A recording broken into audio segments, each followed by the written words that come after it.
al-kibru batorul haq. Jadi al-kibru itu batorul haq. Apa yang disebut dengan batorul haq itu? Maka batorul haq itu yang pertama adalah paling mudah untuk kita temui.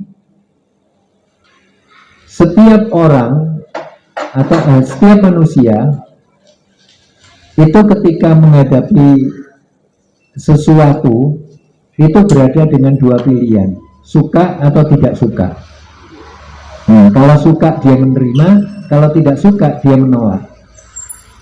Maka kategori kibir itu disebut batorul haq, itu menolak kebenaran, baik cocok atau tidak cocok, yang disukai oleh manusia atau yang dibenci oleh manusia, apa saja jika dia menolak dari kebenaran itu maka disebut kibir ya.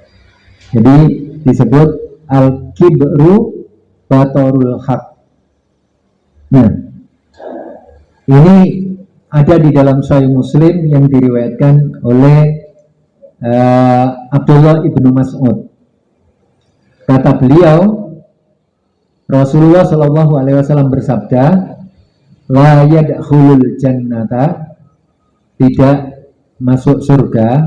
Jadi kata-kata la yadkhulul jannata, mangkana, siapa yang ya, fi qalbihi, di dalam dirinya itu mithqala dzarratin minal kibir. Mithqala dzarrah itu artinya paling mudah kita melihat ujung jarum. Bagaimana ujung jarum itu dibuat dengan sekecil itu, maka jika ada sekecil itu pada diri manusia itu perasaan kibir atau perasaan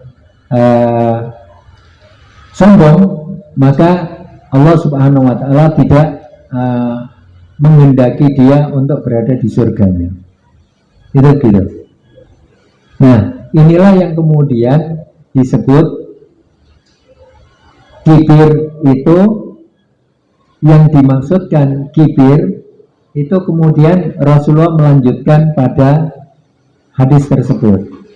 Hadis yang dilanjutkan tadi itu kata Ibnu Abbas, maka qala rajulun, ada seseorang yang bertanya, innar rajula yuhibbu ayyakuna thawbahu hasanan wa na'luhu hasanan.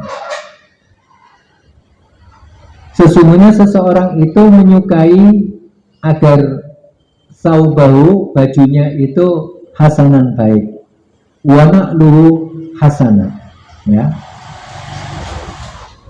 Jadi bajunya baik, juga sandalnya juga baik ya, na'luhu hasanan.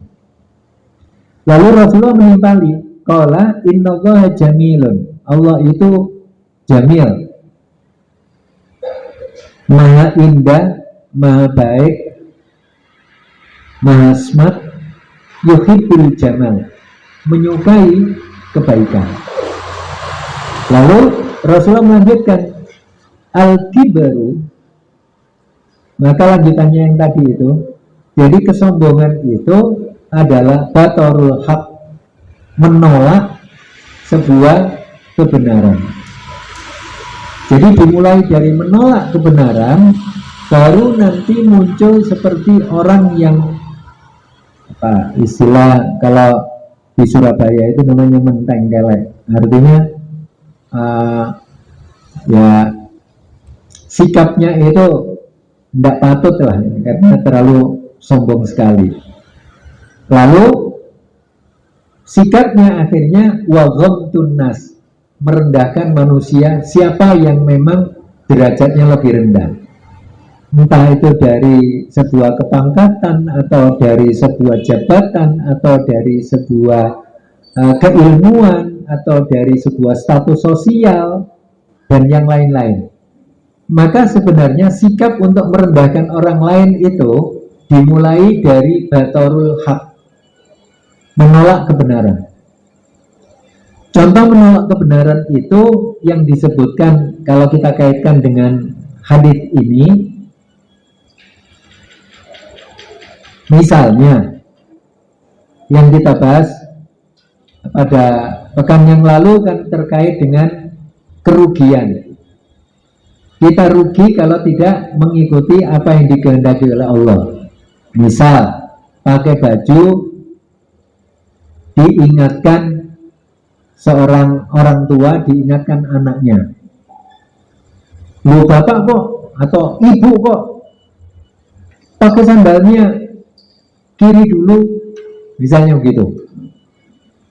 Lalu si orang tua menjawab, anak cuma sandal aja. Nah, ini namanya batarul haq. Ini sombong yang dimulai dari sikap. Ya, itu anak. Sekarang orang lain. Ketika diingatkan untuk misalnya, Pak, jalan ini tidak bisa dilewati. Ya nggak apa-apa, nanti biar saja saya lewat tembusan itu. Nggak ada Pak. Terus dia masih ngeyel.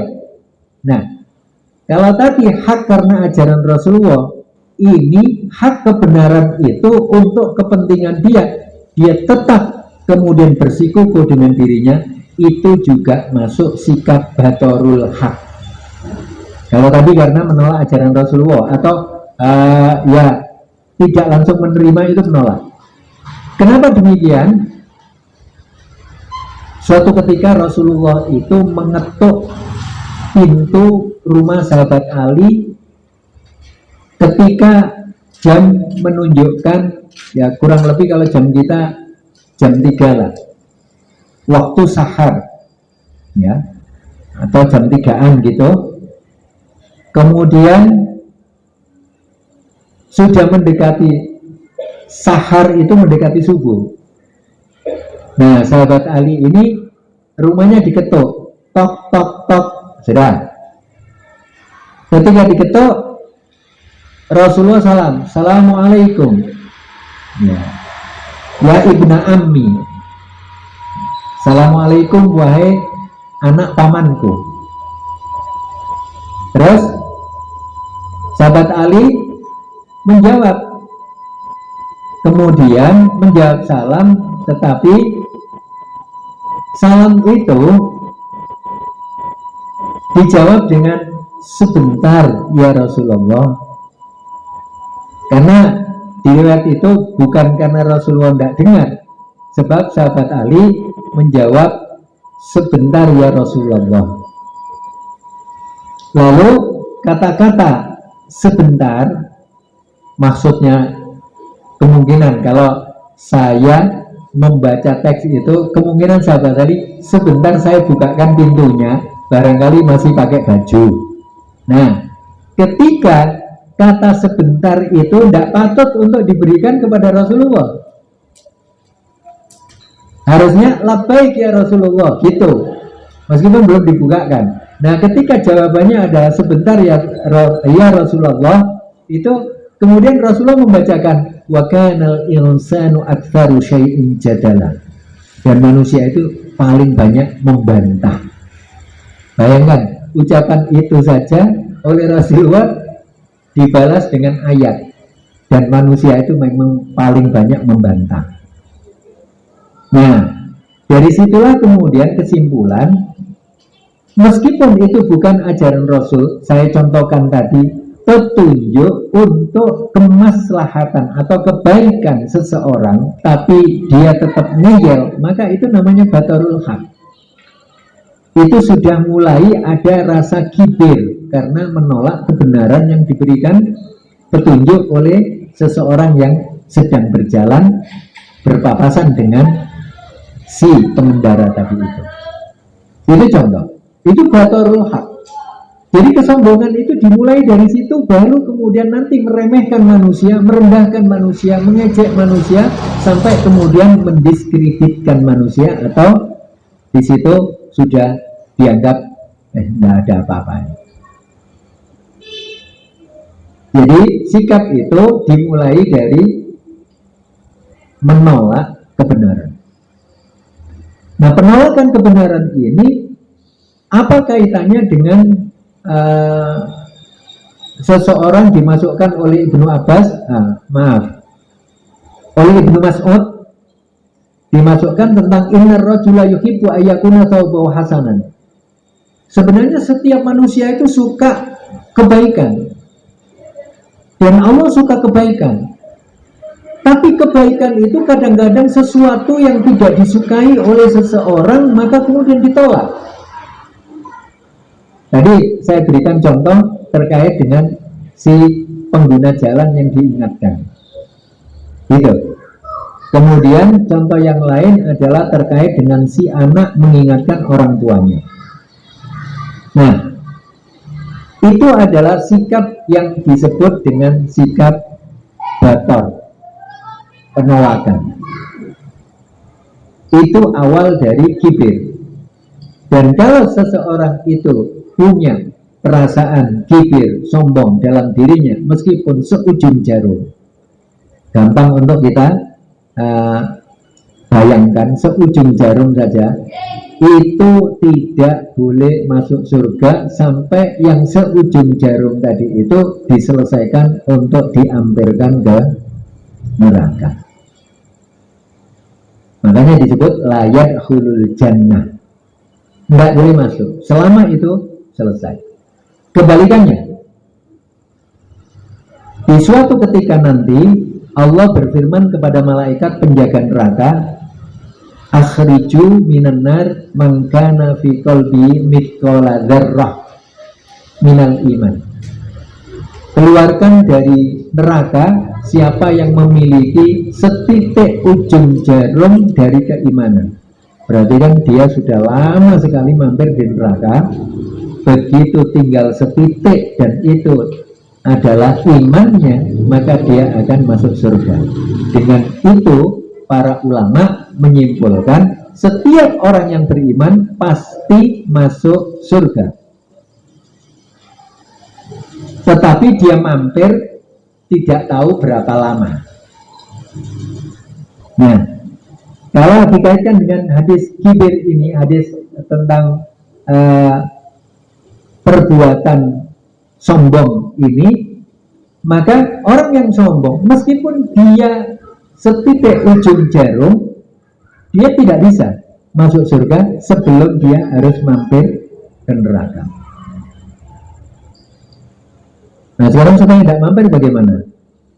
Supaya tidak mampir, kita ingat apa pesannya khatib setiap mimbar Jumat didirikan. Ya ayyuhalladzina amanu taqullah. Jadi seruan untuk bertakwa itu, bahasa lain saya bahasakan, wahai orang-orang yang beriman, jangan mampir ke neraka. Ayo langsung saja ke surga. Bahasa lain begitulah. Makanya setiap Jumat ketika aji mumpung, ya, jadi momentum berkumpulnya orang-orang yang beriman, maka kemudian diserukan untuk ayo orang yang beriman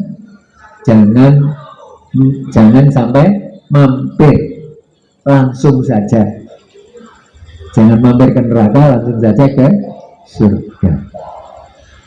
Nah, begitu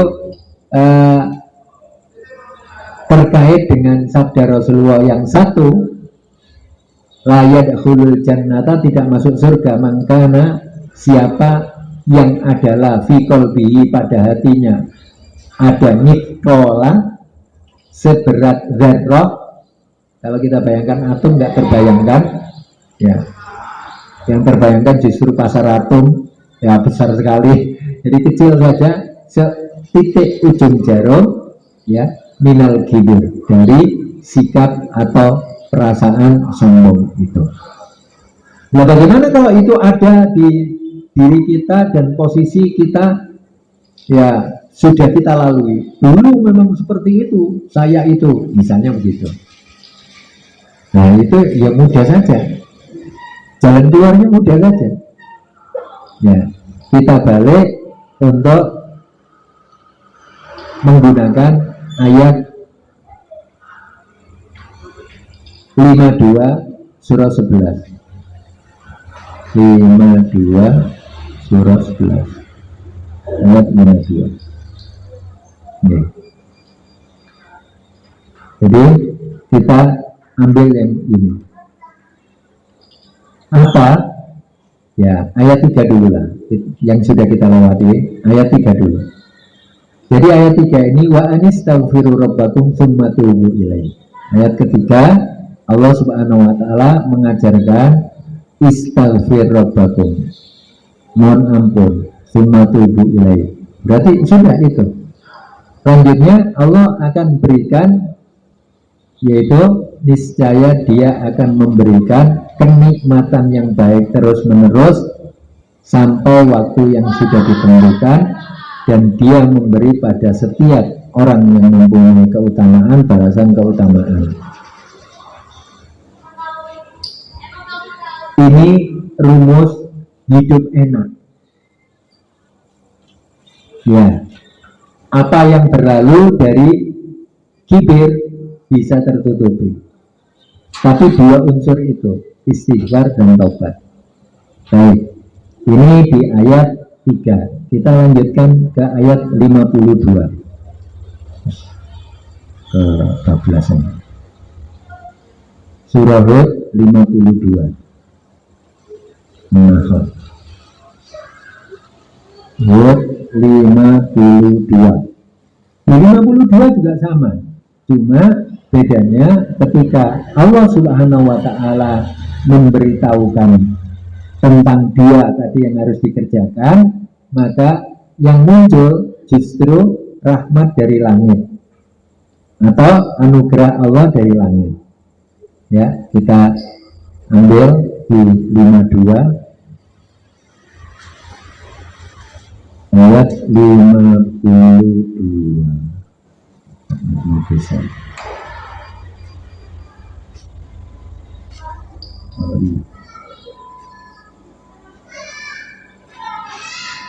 Waya kaum istaghfiru. Ini mengutip dari ungkapan Nabi Hud kepada kaum. Istaghfiru rabbakum. Kan sama. Istighfarnya sama kan? Istaghfiru tsumma tubu. Istaghfir, mohon ampun, dan bertobat. Kan sama saja. Ada dua.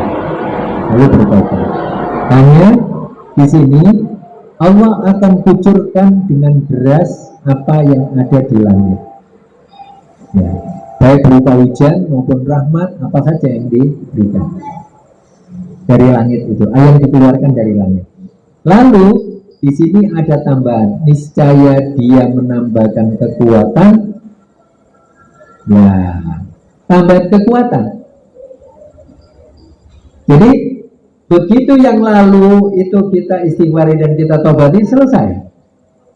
Karena itu Rasulullah juga mengajarkan kepada kita bahwa ya, kita meminta Allahumma firli dzunubi ma qaddamtu wa ma akhartu.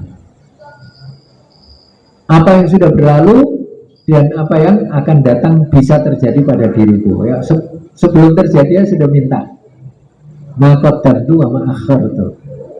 Yang sedang, yang akan datang atau yang sudah berlalu. Maka juga pakai istighfar.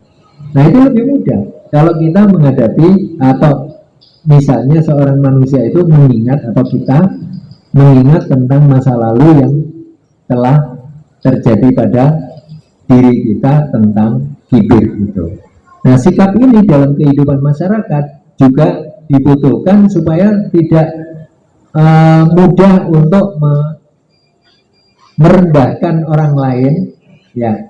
Tetapi sikap itu tidak langsung muncul. Ini adalah dampak dari ketika seseorang itu meremehkan apa yang sudah diturunkan oleh Allah dari kebenaran. Nah, itulah yang kemudian disebut batorul haq.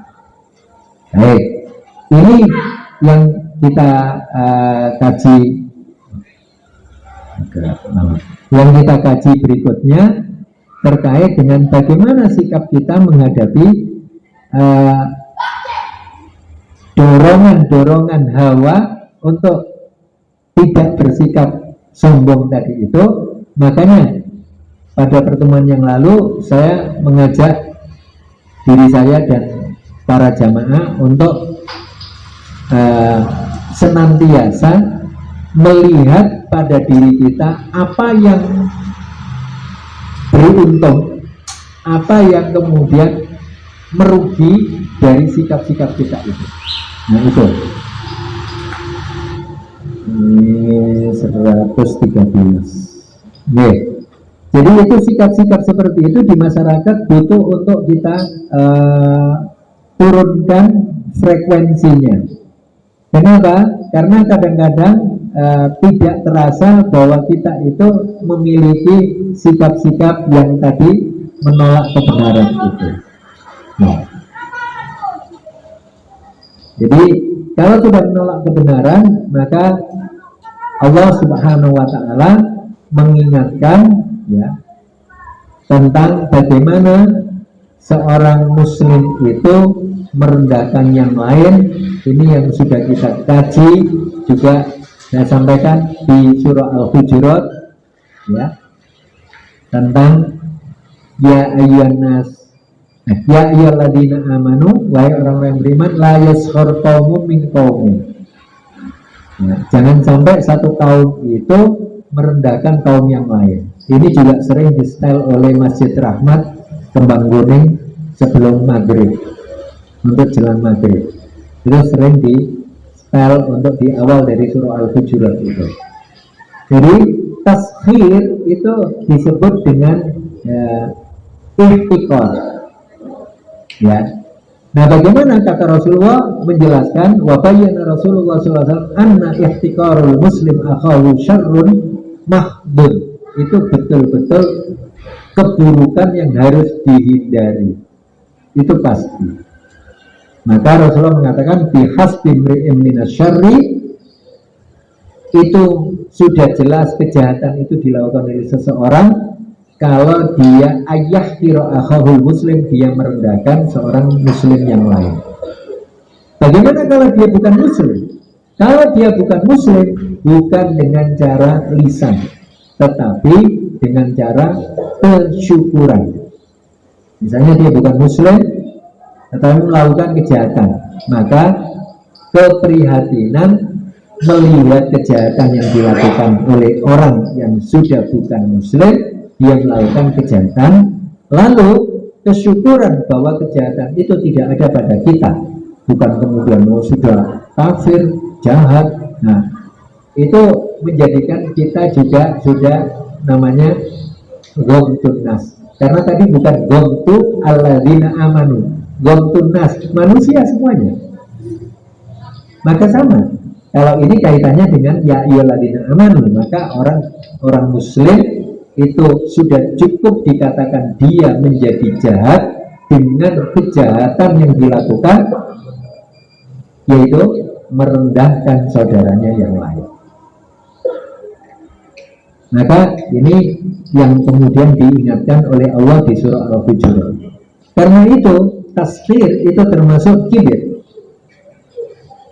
merendahkan, merasa tinggi, merasa ya misalnya contoh, tidak orang lain lah, saya begitu saya berbicara di sini, saya merasa lebih banyak ilmu dari para jamaah sekalian. Ini sudah kibir, ini sudah taskhir namanya. Karena merendahkan para jamaah sekalian, ya saya anggap bahwa tidak ada yang tahu loh, saya aja yang tahu. Nah, disinilah perasaan inilah yang kemudian disebut taskhir. Kalau sudah ada seperti itu, maka berlaku hukum yang tadi disabdakan oleh Rasulullah tentang la yadkhulul jannata man kana fi qalbi mithqala dzarratin minal kibir. Nah, di situ. Nah, karena itulah sikap-sikap seperti itu butuh untuk kita waspadai dan kemudian kita hilangkan. Kalau kita mengingat pernah ada pada kita, ya cukup kita kembali ke Hud 3 dan Hud 52. atau sabda Rasulullah yang mengingatkan kita tentang agar kita memintakan ampunan ya atas apa yang kita lakukan dari kesalahan dan keburukan yang lalu dan sekarang dan yang akan datang. Bahkan Allah memerintahkan di lanjutan surah Al-Ahqaf yang saya baca di rakaat pertama tadi itu ada bukan di Al-Ahqaf, di surah Muhammad, wastaghfir li dzambika, setelahnya wastaghfir li dzambika walil mu'minina wal mu'minat wallahu ya'lamu mutaqallabakum wa maslahakum. Kita mintakan juga ampunan untuk yang lainnya. Al-Ahqaf juz 26. setelahnya itu surah Muhammad. Itu Allah memerintahkan agar kita memintakan ampun untuk saudara-saudara kita yang beriman ya selain dari diri kita. Wastaghfir li dzambika walil mu'minina wal mu'minat wallahu ya'lamu taqallabakum wa mathwaakum. Baik, ayat 19. Ini yang disebut fa'lam annahu la ilaha illallah, maka ilmulah bahwasanya dia adalah la ilaha, tidak ada ilah illa kecuali Allah, wastaghfir dan mohonkanlah ampun li dzambika untuk dirimu sendiri dulu, walil mu'minina wal mu'minat dan untuk orang-orang yang beriman laki-laki dan perempuan, wallahu dan Allah ya'lamu mengetahui mutaqallabakum apa yang terjadi padamu untuk di keseharian itu. Taqallub itu aktivitas harian ya, dari waktu ke waktu. Wa mathwaakum dan kamu sedang berada di mana. Allah tahu. Tapi yang penting adalah kita diminta untuk juga memintakan ampunan bagi saudara-saudara kita yang beriman yang lainnya, baik laki-laki maupun perempuan. Ayat ini juga saya jadikan sebagai sebuah inspirasi untuk meredam sebuah gejolak emosi. Contoh, apabila saya jengkel dengan si A karena perilakunya itu membuat saya jengkel, ya ini A jengkel, maka dari sini saya doakan, ya Allah ampuni dosanya, berikan petunjuk kepadanya, jadikan dia hamba-Mu yang soleh. Begitu saya mendoakan si A ini demikian, maka emosi saya teredam. Saat itu Allah akan meredam emosi saya, emosi buruk. Begitu pula ini kejadian di hari Rabu pada maghrib. Besok habis subuh ketemu dia, maka emosi saya tidak memuncak lagi karena sudah teredam. Ya. Kemudian besok setelah asar ketemu sandalnya, maka saya juga tidak terpicu emosinya. Bayangkan kalau saya tidak mendoakan ini karena dia menjengkelkan dan gregetan itu, maka ketika ketemu subuh, lah orang ini lagi, ini sudah dakdikduk, ini sudah bisa umok ini, didih ini, ya ini kemarin yang menjengkelkan. Begitu habis asar ketemu sandal, ya ini sandalnya orangnya, terus begitu. Nah kita tersiksa terus. Karena itu kemudian kita diminta oleh Allah untuk mendoakan yang terbaik. Wa yad'ul insanu bisyarri du'a'u bil khair. Ya. Sebenarnya manusia itu punya kebiasaan, dia mendoakan manusia buruk itu juga seperti dia mendoakan manusia baik. Tapi itu kebiasaan. Wa yad'ul insan. Itu kelemahan. Ya Allah itu sudahlah, jadikan dia kecelakaan dan langsung mati biar tidak menjengkelkan orang sekampung gitu. Nah, doa itu juga kita sebenarnya tetap jangget alias nempel emosi itu. Bayangkan sampai hari raya ke hari raya lagi dia masih hidup. Dari hari raya ke hari raya, kejengkelan itu masih ada. Kalau kita doakan kebalikannya, seperti tadi misalnya, ya Allah ampuni dosanya, ya Allah limpahkan rahmatmu supaya dia tobat, atau ya Allah berikan petunjuk dan kekuatan dia untuk menggunakan petunjukmu. Ya Allah, jadikan dia hambamu yang soleh supaya menguntungkan orang tuamu. Apa saja lah, pendek-pendek itu doanya, itu sudah meredam emosi kita. Makanya di ujung ayat itu Allah berfirman, wallahu ya'lamu mutaqallabakum wa mathwaakum. Allah yang maha tahu tentang aktivitasmu, apa saja perilakumu, dan di mana kamu melakukan itu.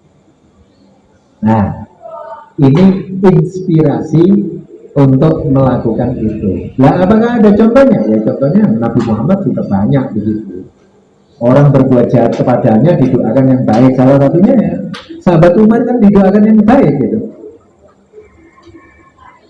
Ketika mau membunuhnya bukan didoakan yang buruk. Ya Allah, jadikan tangannya Umar itu patah sebelum membunuhku. Enggak. Rasulullah mendoakan Allahumma arham, ya Allah limpahkan kasih sayangmu itu pada Umar. Dan Abu Lahab, ya ternyata Umar yang dapat limpahan banyak dan diterima limpahannya Allah itu. Nah, Abu Lahab dilimpahkan juga tapi nggak mau menerima. Gitu. Begitu pula yang lain-lain gitu. Ada orang yang bersikap menjengkelkan seperti Abdullah bin Ubay bin Salul. Ya, ini sahabat Umar sudah gregetan itu. Mohon izin untuk pedangnya dicabut juga, penggal saja itu Rasulullah. Jangan. Dia bersahadat itu. Meskipun munafik dia bersahadat. Sahadanya berfungsi atau tidak itu urusan dia dengan Allah. Tapi urusan kita menghormati syahadatnya. Itu. Nah, kemudian dia doakan. Doanya apa? Jangan sampai sikapnya itu ya Allah kemudian menjadikan muncul pada diri kita. Maka limpahkan petunjukmu padanya. Allah mati. Begitu pula peristiwa, beberapa peristiwa yang di Taif juga demikian. Nah itu contoh dari Rasulullah. Ternyata pakai itu. Tapi inspirasi itu bisa kita bangun juga dari ayat 19 surah Muhammad ini. Nah ini jamaah sekalian yang dirahmati Allah terkait dengan tadi yang kita awali dengan namanya al-kibru. Jangan sampai itu ada. Ya kalau bagaimana supaya dia tidak ada? Ya rumusnya kita pakai rumus yang digunakan oleh Allah atau yang disabdakan oleh Rasulullah. Kalau yang diberitahukan oleh Allah itu ada di surah Al-Baqarah. Ayatnya saya lupa. Fadkuruni adkurkum washkuruni walatakfurun. Artinya fadkuruni adkurkum, ketika engkau mengingatku, aku akan mengingatkan kamu saat itu juga. Berarti kita akan terhindar dari keburukan. Itu kalau Rasulullah yang bersabda. Ya. Lalu kalau Allah yang berfirman, sekarang Rasulullah bersabda apa terkait dengan bagaimana supaya kita tidak sampai kecemplung atau akhirnya supaya tidak terus-menerus kibir itu bersama kita. Maka di belakang, setelah sholat itu kan Rasulullah mengingatkan kepada waktu itu. Ya Abdullah bin Mas'ud juga diingatkan walatansa, dan jangan lupa ya fi buduri kulli sholatin, di akhir dari sholat, setelah sholat itu untuk membaca Allahumma ya Allah a'inni, tolonglah aku ala zikrika, untuk selalu mengingatmu, wa syukrika, dan bersyukur kepadamu, wa husni ibadatika. Ya. Ala dzikrika wa syukrika wa husni ibadatik, dan bisa beribadah kepadamu dengan baik. Jadi Allah mengajarkan tip, Rasulullah juga mengajarkan tip. Apabila itu kita sering berdoa setelah sholat, Allahumma a'inni ala dzikrika wa syukrika wa husni ibadatik. Aduh, ngapalkan bahasa Arab repot Pak. Ya sudah, kita pakai bahasa Indonesia saja. Ya Allah, bantulah saya untuk selalu bisa mengingatmu. Ya. Kalau mau dilanjut, jadikan aku selalu bersyukur padamu. Kalau mau dilanjut, jadikan aku yang selalu beribadah yang terbaik kepadamu. Kayak bahasa Indonesia saja. Apakah itu mengurangi afdoliyahnya atau keutamaannya? Tidak. Itu doaul masalah. Itu kepentingan kita untuk minta.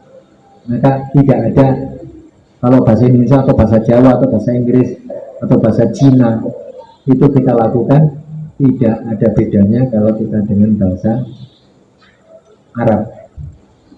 Itu doaul masalah. Itu contoh. Nah, baik jamaah sekalian yang dirahmati Allah, itu tentang kibir tadi itu. Sampai di sini mungkin ada pertanyaan. Silakan kalau ada.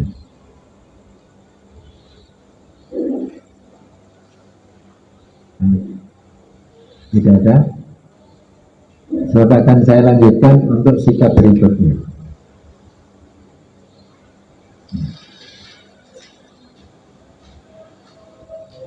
Baik, kalau tidak ada, saya lanjutkan pada sikap kibir tadi itu akan berdampak kepada peremehan.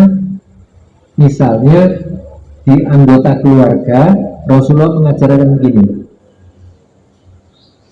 laisa minna man lam yarham saghirana wa lam ya'rif haqqa kabirina. Atau dengan redaksi yang di buku ini digunakan, laisa min ummati, bukan dari golongan umatku, man siapa lam yajilla kabirona, yang tidak menghormati keberadaan orang yang lebih tua atau lebih banyak umurnya atau lebih yang sudah lebih terhormat kedudukannya. Terhormat itu artinya dari sikapnya menjadikan dihormati seperti seorang alim itu.